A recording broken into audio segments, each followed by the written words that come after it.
Hi, welcome to this week's video. I've been lucky enough to have a lovely week away in glorious Rhodes, and I've taken the opportunity to do a little bit of urban sketching and sketching this gorgeous coastline.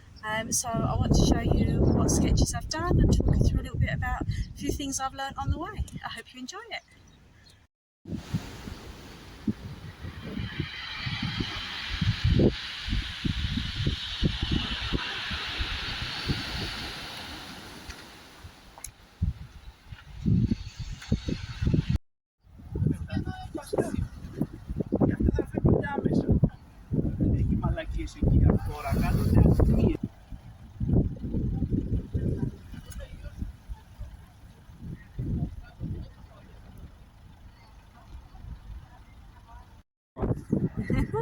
All sunny in the sunshine, doing some sketching.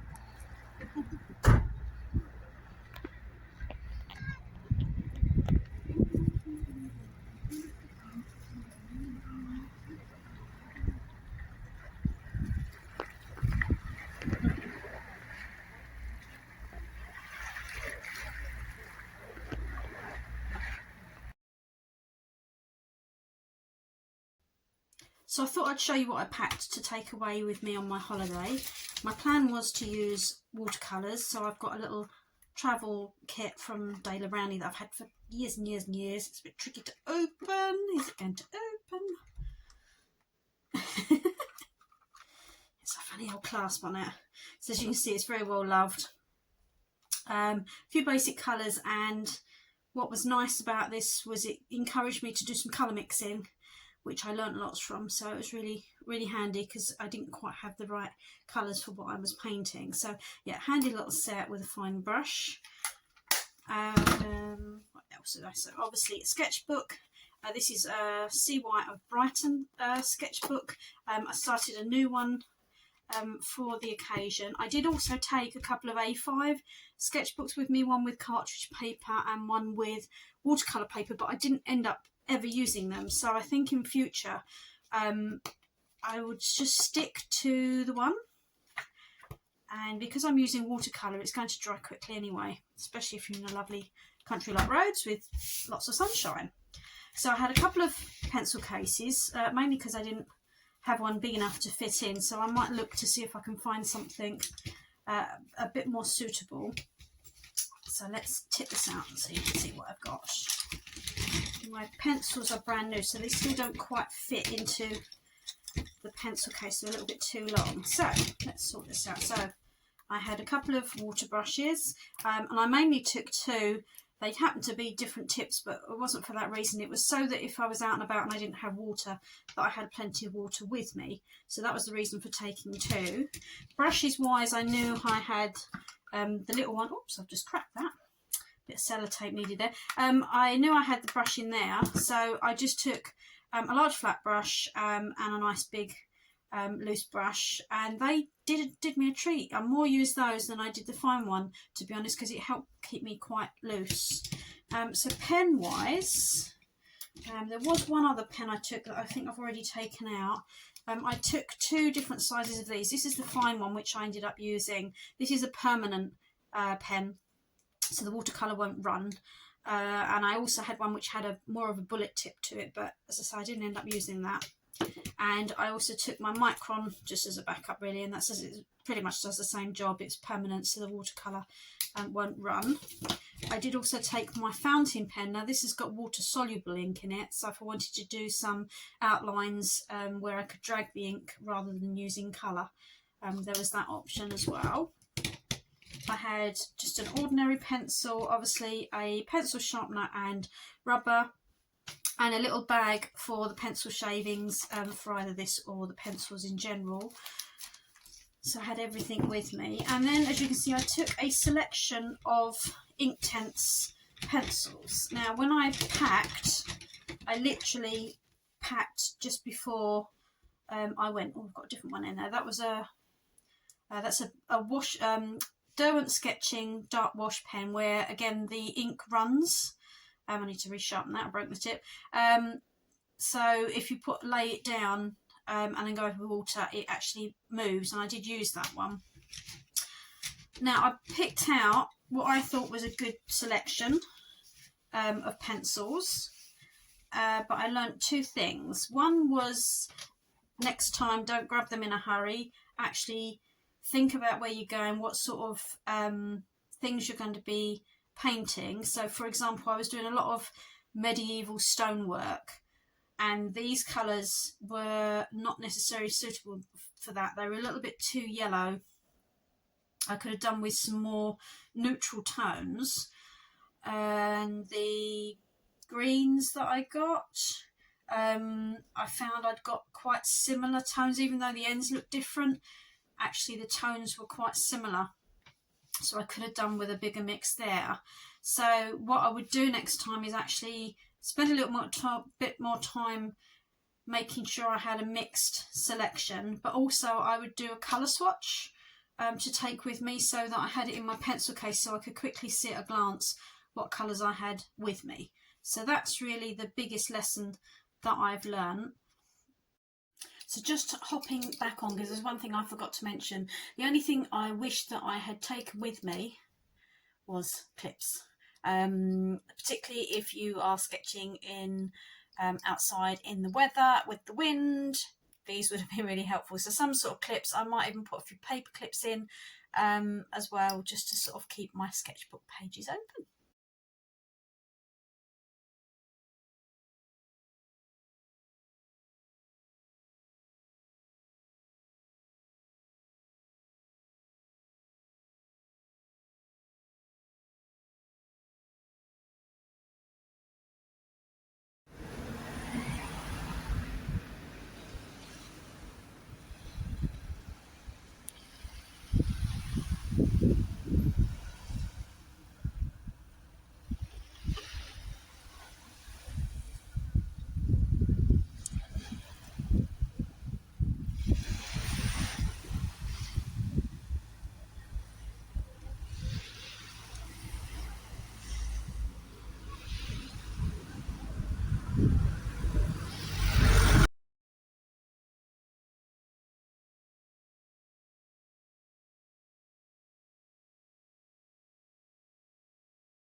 So time for a tour of what I painted while I was out in Rhodes.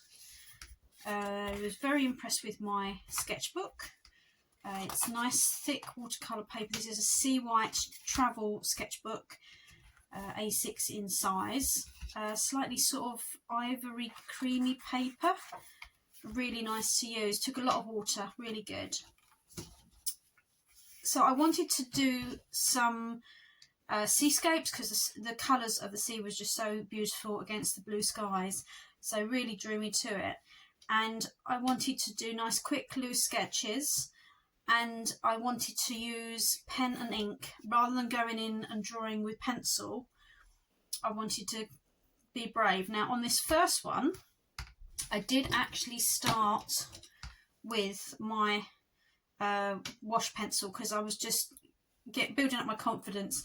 So underneath here there is actually a loose sketch, just sort of setting out where everything was going to go, and then I went in with the fine liner, and then I went in with the watercolour palette, and then finally I went in with a few of the Inktense pencils, and sort of just to sort of beef it up a little bit. So I probably took a little bit longer on this first sketch, but this still remains one of my favourites.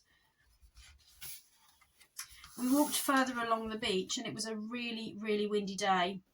So we took a seat in the wind and just sat watching this coastline of beach, watching all the waves crashing in. It was just so exhilarating. And there was two chaps who went out on the jetty who were taking selfies of each other. It was really entertaining to watch.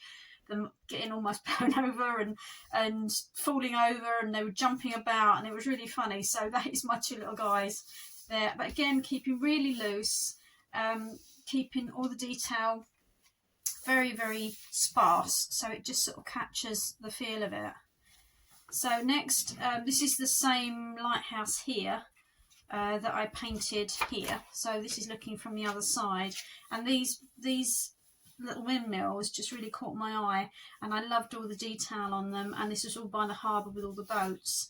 So I think this is my favourite out of all the book. I was really pleased with this one, and I'm quite pleased in the end that I managed to capture the colour of the stone without it being too yellow. So that took a little bit of experimenting with the colours, but really pleased with that one, and the movement and the looseness of the lines. So I get really drawn to really busy urban scenes, and the vibrancy of the colours of all the buildings in Rhodes was just fantastic. It was a gloriously sunny day, which really made the colours zing, and I loved all the detail, all of these little windows and little window boxes, and there were signs everywhere.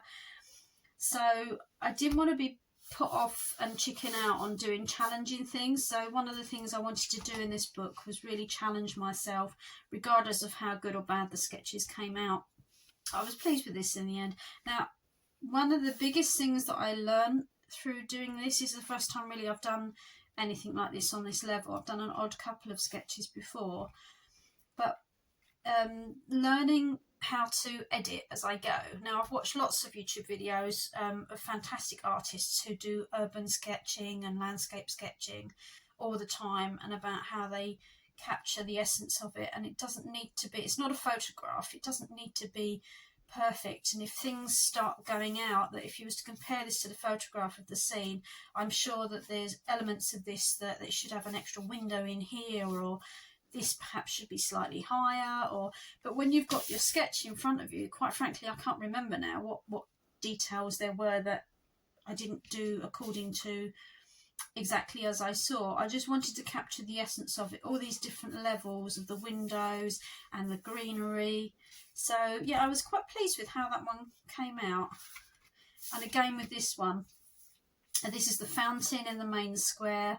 Sat and had a cocktail while I was painting this and just relaxed, and you got all these shops. This was actually it was like a candy store with this great big witch sort of plaster cast model thing outside, but it was really vibrant purple. So for me, I can picture her. That's enough detail for me to capture that. The mannequins in the dress shop, the car, I was quite pleased with how I captured the car. This set of steps with all the sort of mossy feel to it and the shadows, and there was constantly people coming and going. There was an ice cream vendor just to the left of us, so everyone was grabbing their ice cream and sitting on the steps, and the vibrant blue of the fountain as well. So that's all the sort of elements I wanted to capture. But one of the challenges on this particular one was all there was quite a lot of light buildings, so I did actually change the colours of some things, because it just ended up being too many areas of space where I couldn't really paint anything, because it was all sort of whites and greys. So I injected a little bit of colour in instead. Now this one, it's in Rodini Park, and there was all these fencing and little bridges and steps up, and I just loved all the complexity of all the different lines and the angles, and that was another steps going up. And this is a little river sort of flowing through, a little stream flowing through. And I just really wanted the challenge of trying to capture. Now, I think some of the perspective probably thrown out slightly. And we got to the stage where Pete was getting itchy feet, so I didn't want to keep him waiting too long. So I did work on this a little bit later. I did just the painting element of it, and then later I sat down and I just darkened in some of these areas with a pencil. But again, was sort of just a quick grab while we were having a coffee. So in hindsight, I would have liked to have gone in and done some more shadows in this, because I think it's a little bit flat. It could do with a little bit more shadow work, but I decided in the end, no, I'll just leave as it is, because it captured the moment and captured what I wanted to do. So another little street scene. This was funny because when we went, what was it, this one? we sat down at a cafe, and they did these great big beers in a boot-shaped glass. So Pete sat and had this boot-shaped beer, and the chap who ran the restaurant kept coming over to look and see what I was doing and commenting how much he liked the drawing. So when we were passing another day, he said, "Oh, come and sit and you can paint the other direction." So that's what I did, basically. So this is the other view. And this, if you compare this to the scene, it's completely different. My perspective is all out. There's less windows than there should be. I think there was 3 along here, and I think there was another window along here somewhere. But it's captured the essence of what I wanted, in that it was just all these neutral tones, and then they had these 3 artificial bright pink, like cherry blossom type trees, and vibrant red sea colours. And that was and I love this black and white elements of the little balcony window as well. And that was the things that really appealed to me. And obviously this is actually a fountain with 3 black seahorses. So yeah, there's loads of things I've edited out of this, some deliberately and some where I just realised I hadn't left enough room to put some detail in. And I was quite happy with that. That's captured the scene. Yeah. Back to the coast again. Now, the first day we were walking along the coast, I saw this part of the harbour. It's up near the port end, and said to Pete, yeah, I definitely want to come back and paint this at some point, because I just love the shape of all these, of the little tunnels. And this is the same lighthouse again from further around, with all the rocks and the part of the port coming through. So one of the last, 2nd to the 4th, yeah, so this was one of the last days, either the last one or the last day, I went back to sit and paint it. And by then it was actually quite an overcast day, so it was much stormier clouds, which made quite a nice sky to paint as well. And again, I could have put more detail in, but I'm quite happy it's got captures the essence. Managed to get a little sailing boat in there as well. And then did this part of the coast as well, where it had some of the different fishing vessels. And when it was funny, because when I was painting this, I felt it had missed some of the details, but now I look at it now, I'm quite happy with it. Again, just went in with some different coloured Inktense pencils, just to sort of add little bits of detail through it. Quite a stormy sky again, so I went through and then lifted some of the colour off, and was happy with that one. And then last but not least, obviously long waits in the airport lounge awaiting your flight to be called to boarded. So my nemesis is drawing people, and I thought, let's just sit and have a play. So this presented its own challenges in that people move, and you're also trying to be sort of cool, a bit sly and paint people so it's not obvious that you're actually sitting painting them as well. And virtually everybody was wearing white and grey. There was an odd couple of spots of colour, which I picked up on a bright royal blue, straps on the chap's bag, this sort of vibrant sort of yellow ochre type top he was wearing, the pink, I think she had a coat or something next to her, a little bit of green. But other than that, all the other colours I've made up. But there's certain little details I like in this. There was a lady with her hair in little sort of round little bunches, which was quite fun, and a chap with his hat on backwards. Obviously lots of chairs, and this group of 3 girls sat. So, and I thought adding that little wash in the background just sort of finished it off really. So this is definitely something I want to do more of, and I've ordered myself a book of an online artist I've seen who does a lot of figure work, to see if I can get some pointers. But definitely something I want to do more of, and I need to learn. It's the forward faces. I'm all right with backs of heads, but as soon as you can see features, I tend to really struggle around the nose area. So I need to come up with my way of doing this. So I'm happy with it. And that's it. So I hope you enjoyed that little tour. It was a fantastic experience painting out plein air, and I really enjoyed it.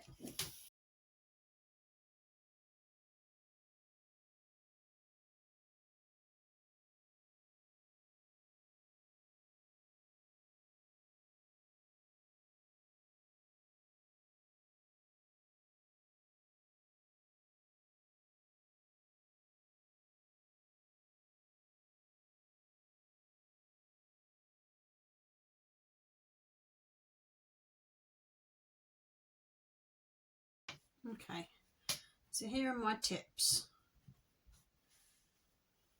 1. Less sketchbooks.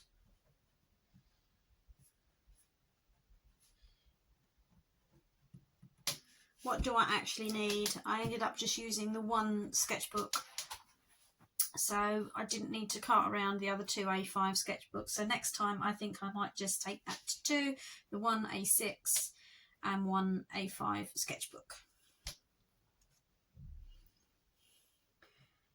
So my second tip, choose colours carefully.